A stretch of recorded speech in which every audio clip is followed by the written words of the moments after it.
It was found at the job site yesterday. Small gray plastic tab about an inch and a half long. Looks like the kind of thing you'd snap off to open a container, maybe chemical or industrial. It's labeled Chemtech, but that's the strange part. Nobody on site uses Chemtech gear or materials. Any idea what this tab might have come from? This is a drum seal specifically designed for sealing lidded drums, typically in the 30 to 230 liter range. It's a tamper-evident security feature that fits into the locking lever or turnbuckle of a drum lid, keeping the contents secure during transport or storage. The anchors with spring notches make it easy to install without tools, and it stays put thanks to its angled design. When it's time to open the drum, you can tear or twist off the tab by hand, no cutters required. There's even a hole at the tip for attaching labels or wire seals. It was found just outside the house, a strange little spoon-like object, only about 3.5 inches long. The metal part smells like copper, has that distinct scent, but no visible coating. What makes it really odd is the end. 2 small balls. Almost like marbles. They don't look like decoration, but it's not clear what they're for either. Any idea what this might have been used for? That's an ear spoon, or at least that's what it was originally designed to be. Tiny spoons like this were traditionally used for cleaning ears in many parts of the world, especially in East Asia. They were considered reusable personal hygiene tools before the era of cotton swabs. But over time, some people found other, less intended uses for them. Their small size made them convenient for scooping powders, including snortable substances.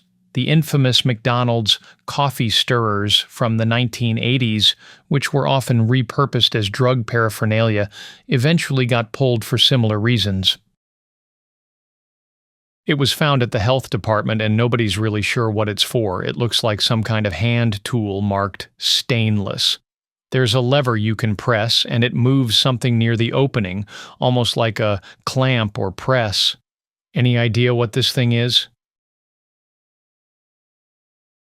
This is a Karl Storz surgical universal handle. It's designed to work with a range of interchangeable surgical instruments, especially in minimally invasive or endoscopic procedures. The handle provides a firm, ergonomic grip for precision work, and it allows quick attachment or removal of different surgical tool tips depending on the procedure.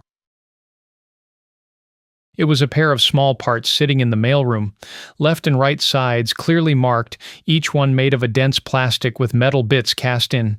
Not magnetic, but solid in the hand. Someone said they looked like latch parts, maybe for a case or some kind of rigging buckle, but nobody at the office could say for sure. Just the word IT molded in. Any idea what these would have been attached to? These are suitcase latches designed to secure the zipper pulls into a built-in combination lock commonly found on modern hard-shell luggage. You slide the zipper tabs into the latch slots, and once the combination is set, the zippers are locked in place, preventing unauthorized access. They're typically integrated into the suitcase body and are part of TSA-approved locking systems on brands like Samsonite, American Tourister, or IT Luggage. IT is indeed a budget-friendly luggage brand known for lightweight designs. It came from a dental organization fair, handed out like some kind of promo item. It's all plastic except for a strip of red woven fabric right in the middle. The cover opens up, and there's an arrow on the back, but no instructions, no branding that makes it clear what it's actually for. Any idea what it's supposed to be used for? This is a pocket-sized lint brush, compact, often retractable, and made for quick touch-ups on the go. The brush surface lifts lint, pet hair, and dust from clothing, especially dark fabrics that tend to show everything. These were popular in the mid to late 20th century and often came as promotional items or in travel grooming kits. It was being tossed out at work, a tool about a foot long, with a single-handed wooden handle and a solid copper head about 4 inches long that tapers to a point. On the copper, there's a stamped number 3 on one face and Lake Superior on another, right at a 90-degree angle. Ever seen anything like this before? What kind of work would use a pointed copper tool like this? This is an old soldering iron, the kind you heat with a flame instead of plugging in. It's still surprisingly useful today, especially for jobs like soldering flashings on a roof, where running an extension cord is more hassle than it's worth. You'd usually see it used with a torch stand, sold separately. The iron rests in the stand, gets heated by the torch, and then you're good to go.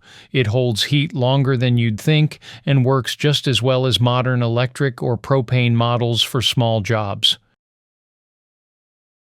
It showed up at work one day, about 12 inches long, made of solid metal, not hollow. The shaft has 2 sections, and it's heavier than you'd expect. Everyone's taken a guess, but nobody really knows what it is or where it came from. Any idea what this might be? This is a mechanic's engine diagnostic stethoscope, sometimes called a sonar scope. It's used to pinpoint internal engine noises or vibrations that you can't easily hear over the general rumble of a running motor. That long probe acts like an antenna for sound, transferring vibrations from components like bearings, valves, or injectors straight to your ears through the headset. Mechanics use these to isolate problems without tearing into the engine first. You just touch the probe to different parts of the motor and listen for irregularities. It's old school, but still incredibly effective. It's been in the family for as long as anyone can remember. About 9 inches long, made from a solid piece of metal, and it has some really detailed, intricate work all over it. Near the tip on the back, there's a stamp that just says Italy. No one's quite sure what it was originally for, but it feels like it had a purpose beyond just decoration. Any idea what this could be? This is a serving spoon, but not the kind you'd just toss in with your everyday flatware. With that ornate design and weighty shape, it definitely feels more like something you'd display in a cabinet or bring out for special occasions. It was found in a shed, an all-metal pliers-style tool around 4 to 6 inches tall. It has a few attachments, including what looks like a can opener, but the rest is a bit of a mystery. The rubber parts feel cheap, and the whole thing either seems pretty old or just not very well made. Any idea what this could be? This is a pair of Fisherman's pliers. You can tell by the narrow, tapered nose, perfect for pulling hooks, bending wire, or reaching deep into a fish's mouth. There's usually a cutting edge near the pivot for slicing through line, and sometimes crimp slots or split ring tips built right in. It was found scattered on a hillside, not just one but several, long about 10 feet, open at one end. No markings, just these odd tubes lying around like they used to be part of something but now have no context. Any idea what these could have been used for? This is an avalanche control gun, sometimes called a Gazex or avalanche exploder. It's used in mountainous areas to trigger controlled avalanches before snow buildup becomes dangerously unstable. The device works by mixing oxygen and propane inside the tube, then igniting it. That creates a powerful explosion, less about sound and more about rapidly expanding gases, that sends a pressure wave down the slope. The force can reach up to 50 tons downward, enough to break loose unstable snowpacks under controlled conditions. It's safer than traditional avalanche blasting with dynamite, since it can be remotely triggered from a shelter or control center. Pretty intense piece of engineering. Did you see this one in person? It was found in the attic of an old country house in Czechia. Wooden, solid, and built to last. No nails, just joints and care. The top part rolls on dowels with handles that rest perfectly into shaped notches on the stand. There are little doors on the bottom, maybe for storage or access. One guess is that it needed 2 people, one on each side, to rock the top container back and forth.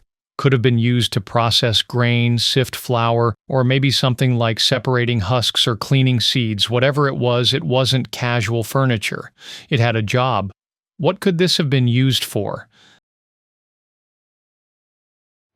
This is called a mangle, sometimes spelled mangle. It was used for pressing large household textiles like linens, sheets, and tablecloths before modern irons and steam presses became common. You'd feed damp fabric between the rollers and crank the handle to flatten and smooth it out. In some homes, this was part of the weekly laundry routine. They were especially common in the 19th and early 20th centuries and often found in laundries or even integrated into old washing machines. Some versions were massive and floor-mounted, others smaller and tabletop. It was picked up at a garage sale over 15 years ago and has been confusing people ever since. Glass tube sealed with plastic end caps. Doesn't open, doesn't seem to do anything. The liquid inside doesn't bubble or move much. It just sits there, brown, goopy, and mysterious. There's been talk over the years about cracking it open to find out what's inside, but no one really wants to risk it in case it turns out to be something toxic or weird. Any idea what this could be?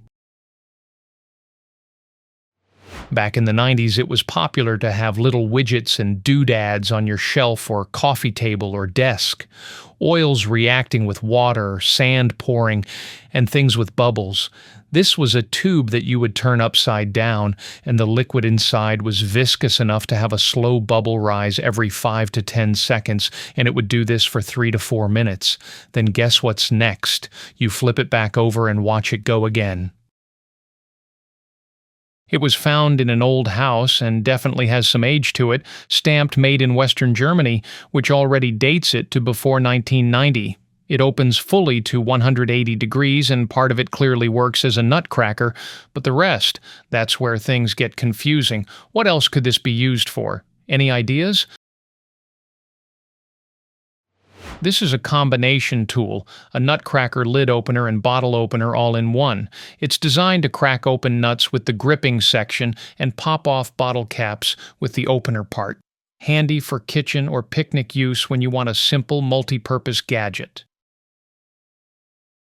It was found as a small plastic case labeled Safety Shield, about 3 inches by 1.5 inches. The plastic is clear with a greenish tint. It opens up to about 90 degrees and closes flat into a rectangle. Inside, there's a rubbery triangle piece. Some thought it might hold glasses, but it doesn't fit glasses well and can't close properly with them inside.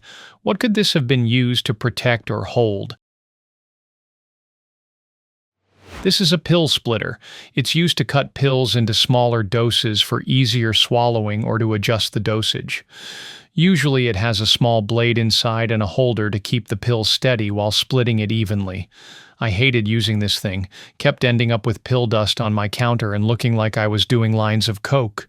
So funny story, when my daughter was still on formula, my wife spilled some on her school notebook and didn't realize it. She went to class and stopped in the restroom before because she needed to blow her nose. A classmate came in, saw her blowing her nose, saw the white powder, and reported her for snorting lines in the bathroom. Her professor pulled her aside after class. She was mortified, but they both had a good laugh. This object showed up on the table at work in the retail store. Its clear plastic splits in 2 pieces. There's a piece in the middle that slides up and down, but does stay connected. It also has a thin metal handle on the top. So far, the theories have been pieces of a hummingbird feeder or part of a NutriBullet. The cone on the top piece does not have a hole in the bottom of it, and there are no holes on the bottom. Any idea what this thing could be? This is packaging from a set of artist pens. The top section sits on the table, pin up, and the bottom goes over the pin so it can spin around on the desk to make it easy to grab the pen or marker you want.